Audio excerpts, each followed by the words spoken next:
안녕하세요. 저는 올해 30대 후반이 된 여자입니다. 이곳에서 올라오는 사연들을 들으면서 저도 제 이야기를 한번 풀어보고 싶었어요. 평생 혼자 살아왔다고 해도 과언이 아닐 정도로 힘들게 살아왔습니다. 그런데 얼마 전에 이 인생을 벗어날 수 있게 되었어요. 저는 어렸을 때부터 아버지와 어머니, 그리고 이렇게 셋이서 살았습니다. 아버지가 사업을 하셔서 저희 집은 부유한 환경 속에서 살았죠. 하지만 전혀 행복하진 않았습니다. 저희 집은 항상 정적이 흘렀고 아무런 대화도 오가지 않았거든요. 아버지는 사업을 하느라 바쁘셔서 새벽 일찍 출근을 하시고 밤늦게 퇴근을 하셨습니다. 그리고 그때 저는 학생이었기에 공부를 하느라 바빴죠.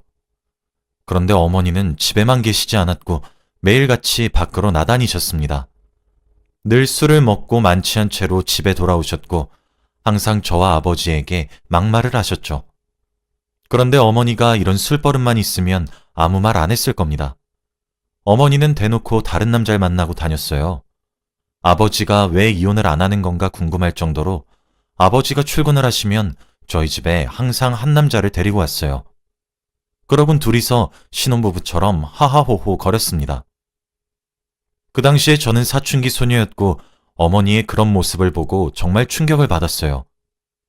한창 예민할 시기에 어머니가 아버지가 아닌 다른 남자와 같이 붙어 있는 걸 보니까 어찌할 바를 모르겠더라고요.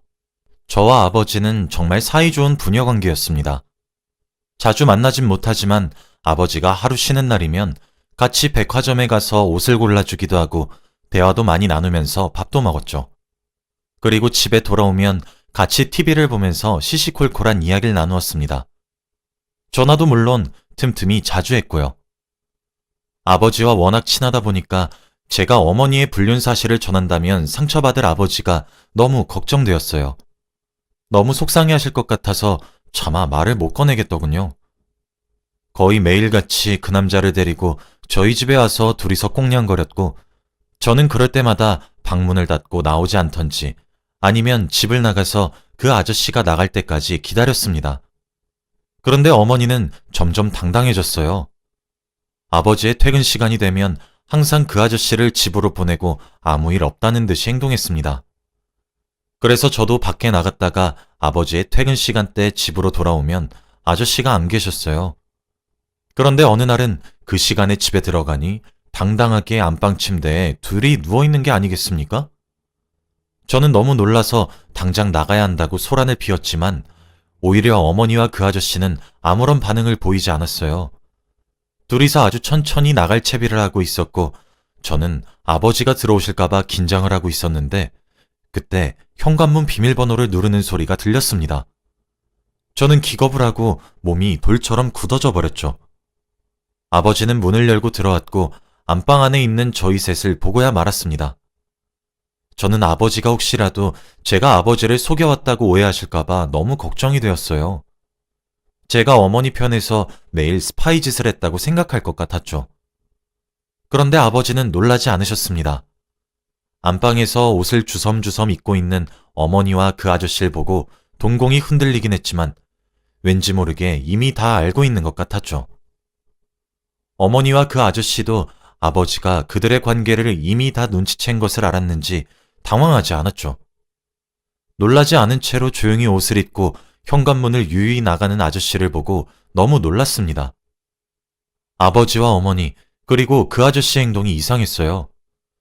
그때는 상황이 당황스러워서 아버지의 행동이 이해가 납득이 되지 않았지만 지금에서야 생각해보면 아버지가 다 알 수밖에 없다고 생각합니다. 아버지는 사업을 운영하시고 아버지 밑에 수많은 비서 아저씨들이 있었어요. 그리고 집에 돌아가면 항상 낯선 사람의 향기가 가득했을 텐데 말이죠. 저희 집에 들어오려면 수많은 경비분들을 지나쳐서 들어와야 합니다. 그래서 이미 비서들 사이에서 어머니의 불륜이 소문이 난 것이죠. 그렇다 보니 아버지의 귀에 안 들어갈 수도 없는 노릇이고요.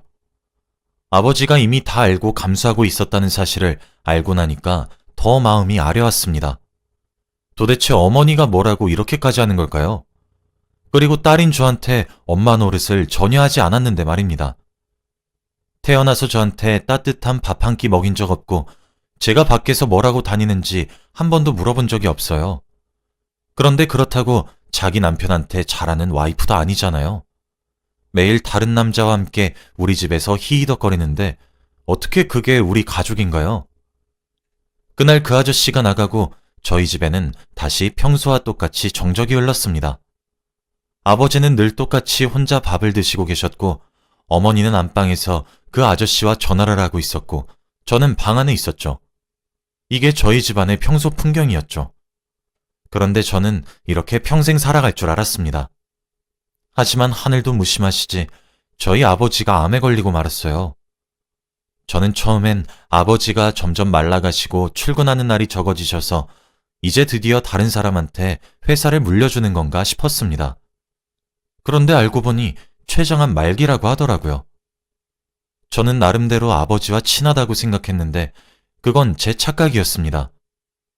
매일같이 집에 의사 선생님께서 오시고 했던 게 그 이유더라고요. 결국 아버지는 병원에 입원을 하셔야 했고 저는 제가 자원해서 아버지의 병간호를 하기로 했습니다. 지금까지 아버지한테 너무 죄송한 것도 많았고 이게 마지막 기회일 수도 있으니 최선을 다하고 싶었거든요. 하지만 어머니는 아버지가 아프든 말든 전혀 신경을 쓰지 않았고 병원에도 찾아온 적이 없었습니다. 이미 다들 어머니한테 기대를 하지 않는 분위기라 별로 놀라지도 않았지만 말이죠. 저는 매일같이 학교가 끝나면 아버지의 병원으로 가서 병간호를 했고 공부도 거기서 하고 잠도 거기서 잤습니다. 거의 병실에서 살았다고 해도 무방하죠. 그런데 그럴 때마다 아버지는 오히려 저한테 미안하다며 얼른 집으로 돌아가라고 했어요. 하지만 저는 절대 그러지 않았습니다. 가끔씩 짐을 챙기러 집으로 가면 병원에서 입을 옷을 챙기는 저보고 어머니는 아이고 부녀간 게 절절해서 눈물이 다 난다 라며 비꼬면서 말을 했고 저희 집에는 아주 그 아저씨가 안방을 차지하셨거든요. 차라리 그런 집에서 사는 것보다는 병실에서 편안하게 사는 게 더 좋았습니다. 그런데 아버지는 오랜 항암 치료에도 불구하고 결국 돌아가시고 말았어요. 의사 선생님께서도 거의 가능성이 없다고 했고 살 수 있는 날이 얼마 안 된다고 했을 때부터 저는 예상하고 있었습니다. 매일같이 머릿속으로 아버지가 돌아가실 것을 예상하면서 시뮬레이션을 돌려도 막상 현실이 됐을 때는 다 필요 없더군요. 머릿속으로는 아버지의 장례식장을 수없이 떠올렸지만 현실이 되니 눈물만 났습니다. 하루 종일 울어버려서 자주 쓰러지다 일어나다를 반복했어요. 그런데 거기다 대고 어머니는 장례식장에 와서 아버지의 사망신고와 사망보험금 얘기만 하셨습니다. 하지만 아버지 비서가 어머니한테 다 말해줄 리 있나요? 솔직히 마음 한켠에는 설마 아버지가 어머니한테 자신의 재산을 다 상속시켜 놓고 갔으면 어떡하나 걱정했습니다. 그런데 정말 다행스럽게도 아버지는 자신의 재산의 일부분을 사회에 환원했고 나머지는 저한테 남겨주셨어요. 어머니는 화를 미친 듯이 내셨지만 아버지가 어머니한테 남긴 건 사망보험금 뿐이었습니다. 아버지 재산에 비하면 턱없이 작은 액수긴 했지만 그렇다고 너무 작은 것도 아니었어요. 그리고 지금 살고 있는 집도 남겨주셨죠. 그것도 어머니한테는 너무 과분하지만 어머니는 만족하지 않으셨습니다. 아버지가 저한테 남기신 조그마한 재산을 탐내셨죠. 하지만 제가 상속받은 건 어떻게 쓸 수 있겠나요? 저는 한 푼도 쓰지 않았습니다. 그리고 저는 장례식이 끝나고 집으로 돌아왔어요. 그런데 집의 풍경이 조금 달라 있었습니다. 인테리어도 어머니 스타일도 다 바뀌어 있었고 빈방에는 물건이 들어와 있더라고요. 혹시나 누군가 우리 집에 들어오나 싶어 당황해하고 있을 무렵 그때 현관문이 열리는 소리가 들렸습니다. 그런데 바로 어머니와 불륜을 저질렀던 그 아저씨가 들어왔어요. 그리고 뒤에는 한 여자아이가 들어왔습니다. 저와 비슷한 또래로 보이더라고요. 그러면서 거실에 있는 저한테 다가왔고 어머니는 저에게 야, 너 인사해. 이제부터 네 새아빠고 얘는 네 새동생이야. 이름은 김민영이고 라고 하더라고요. 알고 보니 아저씨의 딸이었습니다. 아버지가 돌아가신 지 일주일도 채 되지 않았는데 어머니는 벌써 그 아저씨와 재혼을 했어요. 저는 아직도 아버지가 살아계신 것 같고 곁에 안 계시다는 게 전혀 실감이 나지 않았는데 어떻게 이럴 수 있죠? 정말 피도 눈물도 없는 악마인 줄 알았습니다. 저는 민영이란 여자애가 저에게 악수를 건넸고 저는 화가 나서 무시한 채 방으로 들어가 문을 쾅 닫았어요. 어머니는 방문을 두드리면서 야, 너 미쳤어? 네가 뭔데 그렇게 성질을 내? 라고 하면서 막말을 하셨죠. 세상에 제 편은 단 한 명도 없는 것 같더라고요. 이불 안에 들어가서 그날 하루 종일 펑펑 울었습니다. 아버지가 너무 보고 싶고 그리웠어요. 그런데 그들은 아버지라는 존재를 처음부터 몰랐던 사람들처럼 아주 행복해 보였습니다. 오히려 어머니는 친딸인 저보다 민영이를 더 아꼈죠. 매일 저 빼고 셋이서 같이 하하호호 하며 식탁에서 밥을 다 같이 먹더라고요. 아버지가 살아계셨을 때는 한 번도 저희 가족이 다 같이 밥을 먹어본 적이 없습니다. 그런데 어머니는 진정한 가족은 저희가 아니었던 건지 민영이와 아저씨와 행복하게 밥을 먹더군요. 세상에서 버려진 기분이 들었고 집에서 당장 나가고 싶었어요. 매일같이 집에 들어가면 셋은 똘똘 뭉쳐서 하루 종일 같이 다녔거든요. TV도 같이 보고 야식도 매일 같이 먹고 여행도 셋이서만 다녔습니다. 저는 안중에도 없었어요. 솔직히 어머니한테 실망도 하지 않았습니다. 원래부터 그런 사람이었고 모성애 따위는 없는 사람이었거든요. 기대를 한 적이 없으니 실망도 하지 않았습니다. 저는 매일 집에 들어오기 싫었고 항상 밤늦게 집에 들어갔어요. 그리고 생각했습니다. 무조건 이 집에서 최대한 빨리 나가야겠다고 말이죠. 저는 고등학생이었지만 어떻게든 나가서 살기 위해 돈을 악착같이 벌었어요. 학교가 끝나면 학원을 가는 게 아니라 편의점 아르바이트를 했고 주말에는 아침부터 밤까지 식당 일을 했죠. 그런데 오히려 집에 있는 것보다 일을 하는 게 더 좋았습니다. 그곳에는 좋은 사장님과 직원이 있었고 대화를 할 수 있는 사람들이 있었거든요. 하지만 돈을 모으는 게 어디 쉽나요? 저는 대학교 등록금도 모아야 했고 대학교에 입학하면 근처에서 살 자취방도 제 돈으로 구해야 했습니다. 그런데 제가 돈을 모으기 힘든 이유가 또 있었어요. 바로 민영이의 괴롭힘 때문입니다. 민영이는 저보다 2살 어린 여동생이었지만 저한테 갑질을 심하게 했어요. 이미 어머니와 아저씨가 자기 편인 것을 알고 제 편은 아무도 없다는 것을 아니까 막대하더군요.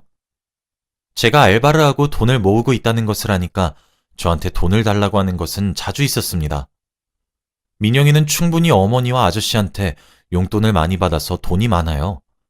그런데 단순히 민영이는 제가 모은 돈을 뺏고 싶어서 저러는 거였습니다. 제가 안 된다고 하면 민영이는 바로 어머니에게 달려가서 다 일러바쳐요. 그리고 전 꾸중을 들으면서 돈을 줘야 했습니다. 그리고 어느 날은 저한테 전화가 오더라고요. 항상 민영이가 저한테 전화하는 일은 돈을 빌려달라는 것밖에 없어서 그날도 어김없이 돈 얘기 때문에 전화한 줄 알았죠. 그런데 저한테 야, 너 우리 아빠 생일 선물 샀냐? 라고 하더라고요. 원래 저는 아저씨와 정말 안 친하고 남보다 못한 사이예요. 집에 단둘이 있어도 대화 한마디 오가지 않습니다. 아저씨도 제 생일날 선물을 주신 적이 없고 저도 챙기지 않아요. 그런데 대뜸 저한테 아저씨 생일 선물 샀냐고 물어보는 겁니다. 그래서 저는 당연히 안 샀다고 말을 했죠. 그런데 민영이가 한 말은 너무 뻔뻔했어요. 여태 선물도 안 사고 뭐 했어? 나 지금 백화점인데 내가 골라놨으니까 지금 계좌이체로 80만 원만 보내. 설마 과하다고 생각하는 거 아니지?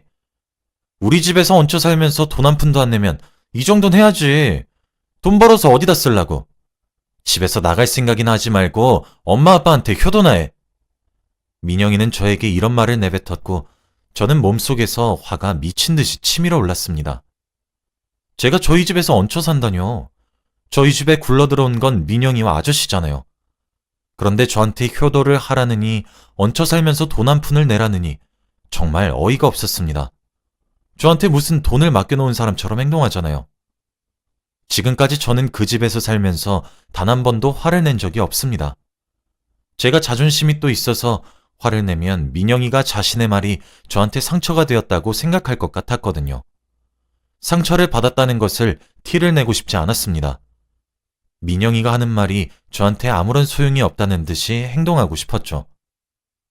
제 행동을 보고 많이 답답하다고 생각할 수도 있겠지만 그때의 저는 고등학생이었고 2살 어린 여자애한테 기죽기 싫었어요. 제 자존심만이라도 지키고 싶었습니다. 그런데 그날은 왠지 모르게 화가 미친 듯이 났고 저는 처음으로 화를 냈어요. 지금까지 참아왔던 게 한 번에 터진 건지 집으로 가자마자 민영이에게 성큼성큼 다가가서 머리채를 잡았습니다. 거실에서 하하호호 웃고 떠들 때 저는 민영이 머리채를 잡아서 뒤로 젖혔고 그리고 쌍욕을 내뱉었죠. 지금까지 매일매일을 지옥 속에서 사는 듯이 살아왔었습니다. 하지만 이제는 도저히 참을 수 없었고 저보다 나이도 어린 민영이에게 잡혀 살고 싶지 않았어요. 그런데 제가 민영이를 붙잡고 욕을 하니 누군가 제 뺨을 찰싹 하고 때리는 겁니다. 저는 생애 처음 맞아보는 뺨따기에 너무 놀라서 누군지 바라보니 바로 어머니였죠. 어머니는 저에게 뺨을 때리고 놀라지도 않으시며 너 당장 이 집에서 나가! 라고 하시더라고요. 애초부터 어머니의 딸은 제가 아니라 민영이었나 봅니다. 제가 과연 핏줄이 맞긴 한 걸까요? 민영이는 울면서 어머니에게 달려가 안겼고 저는 뺨이 붉어진 채로 짐가방을 대충 싸고 집에서 나갔습니다. 그리고 지금까지 벌어온 돈으로 제가 입학할 대학교 근처에 아주 허름한 자취방을 구했죠. 한 번도 가난하게 살아본 적이 없는데 그때 생애 처음으로 가난이란 것을 알게 되었어요. 그런데 집에서 부유하게 살았을 때보다 심적으로 편했고 오히려 홀가분했습니다. 저는 그곳에서 아르바이트를 새로 구해서 돈을 벌었고 등록금도 제가 스스로 대출을 받아 들어갔어요. 학교에 들어가서 많은 사람들을 만나고 친해지니 가족들 생각은 하나도 안 나더군요. 그리고 가족들은 저에게 연락 한 통 오지 않았습니다. 제가 나간 게 오히려 더 좋았겠죠. 그렇게 10년이 넘는 시간이 지났습니다. 그동안 친구들이 가정환경에 대해 물어보면 처음부터 고아원에서 태어나 자라서 부모님을 모른다고 말했어요. 그렇게 말하면 친구들은 아무것도 저에게 물어보지 않았습니다. 저는 30대가 되었고 결혼도 했어요. 정말 좋은 남편을 만났습니다. 남편도 제가 가족이 있는 줄 몰라요. 이미 가족관계 증명서에는 저밖에 없었고 결혼식도 올리지 않은 채로 결혼했기에 혼주석은 필요 없었습니다. 제가 고아라고 알고 있는 시부모님도 저를 너무 아껴주셨고 이런 과분한 사랑을 받아도 되는 걸까 싶을 정도로 딸처럼 대해주셨어요. 남편은 지방에서 일을 하고 있어서 저희는 주말 부부예요. 매주 집으로 오는 경우도 있고 한 달에 한 번 집으로 오는 날도 있었습니다. 결혼한 지 몇 년이 지났지만 아직까지 저희는 만나면 신혼부부 같아요. 저는 직장을 다니면서 서울에 있는 신혼집에서 살고 있었고 남편은 지방에 있는 회사를 다니고 있었죠. 그날도 여느 때와 다름없이 퇴근을 하고 집에 돌아왔습니다.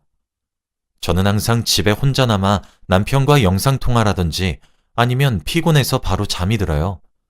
그런데 그날 누군가 저희 집 초인종을 누르더라고요. 시부모님은 항상 오실 때 연락을 주시고 오셨고 그때는 너무 늦은 시간이라 올 사람이 없었습니다. 인터폰으로 밖을 봐도 아무도 없었죠. 저는 누군가 싶어서 현관문을 열었는데 정말 뜻밖의 인물이었습니다. 10년 전 저와 인연을 끊었던 어머니와 민영이가 있었거든요. 둘은 거짓골로 저희 집 앞에 서 있었고 현관문을 열고 제 얼굴을 보자마자 저희 집으로 들이닥쳤습니다. 제가 이미 정신을 차렸을 땐 그들은 저희 집 소파에 앉아서 쉬고 있었고 너무 당황스러워서 말문이 턱 막혔죠. 10년 만에 보는 사람한테 무슨 민폐입니까? 저는 당장 나가라고 말을 했지만 그들은 제 말을 들을 리가 있나요? 자기네들끼리 저희 집 빈방을 이리저리 둘러보면서 싸운 짐을 풀고 있었습니다. 제가 경찰에 신고하겠다고 난리를 피웠지만 한 귀로 듣고 한 귀로 흘리고 있었죠. 그러면서 집이 없다고 합니다. 결국 빈털터리가 돼서 집을 팔았다고 하더라고요. 그래서 제가 이곳에서 산다는 것을 알고 왔다고 합니다. 어떻게 이렇게 양심이 없는 걸까요? 그래도 너무 늦은 시간이니까 딱 그날 하루만 재우려고 했습니다. 다음날 아침에 나가지 않으면 바로 경찰을 부르겠다고 못을 박았고 그들도 그렇게 하겠다고 했기에 저는 잠에 청했죠. 그런데 그 사람들이 나갈 사람일까요? 절대 나가지 않았습니다. 막무가내로 하루만, 이번 주만 이라고 하면서 마음대로 기간을 늘렸죠. 저는 출근 준비로 바빠서 허둥지둥하고 있으면 그들은 잠을 자고 있었습니다. 제가 없는 동안 저희 집에 귀한 물건이 없어지면 어떡하나 싶어서 귀중품들은 다 가지고 출근했어요. 그리고 퇴근하면 꼭 내쫓겠다는 생각으로 집을 나섰죠. 남편한테 말하고 싶었지만 남편이 걱정할 것이고 제가 고아라고 알고 있어서 자신을 속였다는 것을 알면 화를 낼 것 같아 아무 말도 하지 못했습니다. 그리고 며칠 뒤면 남편이 집에 돌아오는 날이기에 당장이라도 민영이와 어머니를 빼내야 했죠. 일하는 내내 그 생각만 머리에 가득해서 일에 집중이 되지 않았습니다. 상사분들도 이런 적이 없었던 제가 고민거리가 있는 것 같으니 조퇴를 하라고 하더라고요. 그리고 저는 감사하다는 말을 남긴 채 집으로 돌아갔습니다. 그런데 집으로 돌아가니 아주 난장판이더라고요. 둘이서 제 옷장을 마구 뒤적이면서 패션쇼를 하고 있었습니다. 자기네들은 이걸 입겠네 저걸 입겠네 하며 제 화장품도 맘대로 쓰고 있었죠. 제가 어젯밤에 그들을 내쫓아야 했습니다. 경찰을 불러서라도 저희 집에 들이면 안 됐었어요. 그런데 제가 집으로 와서 그들을 보고 놀라도 미안하다는 말 한마디 안 하더라고요. 그러면서 저한테 야, 나 이거 써도 되지? 나 네 동생이잖아. 10년 동안 나한테 못해준 거 이걸로 갚는다고 퉁쳐. 라고 뻔뻔하게 말하더군요. 정말 화가 미친 듯이 났습니다. 저는 그 자리에서 바로 경찰에 신고했고 그들은 제가 진짜 신고할 줄 몰랐는지 화를 불같이 내더군요. 그리고 몇 분 뒤 경찰이 집에 들어왔고 경찰서로 갔습니다. 가서 조사받는 내내 그들은 억울한 척, 불쌍한 척을 해대더라고요. 너무 역겹고 억울했는데 아무도 그들의 말을 믿지 않았습니다. 그리고 경찰이 저에게 제 보호자인 남편에게 방금 전화를 했으니 금방 올 거라고 합니다. 솔직히 많이 떨렸고 남편한테 어떻게 말을 해야 할지 모르겠더라고요. 저희 셋이서 투닥투닥 하며 싸우고 있었고 몇 시간이 지나고 남편이 경찰서로 들어왔습니다. 이미 경찰에게 상황을 다 들은 건지 저를 보고 아무 말도 하지 않더라고요. 그런데 남편의 얼굴을 보자마자 눈물이 나는 겁니다. 원래 잘 울지 않는 성격이기도 하고 눈물이 없는 편이라 남편은 제가 잘 울지 않는다는 걸 알아요. 그런데 갑자기 제가 대성통곡하면서 우니까 경찰서에는 정적이 흘렀습니다. 그리고 저는 남편에게 미안하다고 사과를 하며 지금까지 어머니와 민영이가 어떻게 했는지 다 설명했죠. 안 그래도 경찰은 이미 CCTV로 주거 침입하는 장면을 목격했다고 하더라고요. 그리고 신원조회해 보니 이미 전과가 있다고 했습니다. 다행히도 저에게 유리한 쪽으로 흘러갔고 저는 합의 따위는 절대 해주지 않겠다고 했죠. 어머니와 민영이는 그제서야 미안하다고 사과를 했지만 저는 받아주지 않았습니다. 그들은 안중에도 없었고 제 머릿속에는 오로지 남편에게 미안하다는 생각밖에 없었거든요. 우선 남편과 둘이서 집에 돌아와 설명을 했습니다. 제가 어렸을 때 어떻게 살았고 어머니가 아버지한테 어떻게 했는지 전부 다 말이죠. 그러면서 남편은 혼자 곰곰이 생각하더라고요. 남편이 이혼까지 염려해 두고 있다고 예상했습니다. 그런데 제 예상과 다르게 남편은 저를 꼭 안아주며 위로를 해주는 게 아니겠습니까? 그러면서 저에게 이제 지방에서 일하지 않을 테니 같이 살자고 했어요. 정말 기쁘고 행복했습니다. 제가 이 사람을 만나기 위해 지금까지 힘들었던 것 같았거든요. 제 마음을 다 이해해주고 헤아려주는 사람은 남편밖에 없었습니다. 다행히 남편은 서울에 한 자리가 비어서 일이 조금 힘들어지긴 했지만 서울로 돌아와 신혼집에서 같이 살게 되었어요. 저희도 너무 좋았고 시부모님도 너무 기뻐하십니다. 그리고 민영이와 어머니는 합의를 절대 해주지 않았고 전과자라는 게 걸려서 감옥으로 들어갔어요. 그들은 변호사를 선임할 비용도 없었기에 아무것도 하지 못했죠. 세상에서 그들이 없어지니까 정말 행복하더라고요. 왜 진작에 어머니와 민영이가 집에 들어왔을 때 내쫓지 못했는지 돌이켜보면 아마 제가 조금의 반가움은 있었던 것 같습니다. 10년 만이어서 그랬던 것 같아요. 그런데 역시나 사람 쉽게 변하지 않습니다. 예전보다 더 나빠지면 나빠졌지 착해지진 않더라고요. 여러분도 사람 쉽게 믿지 마시고 가족이라고 인연 못 끊는 거 아닙니다. 저처럼 호되게 당하지 마시고 미리 끊어내세요. 제 이야기는 여기까지입니다. 들어주셔서 감사합니다.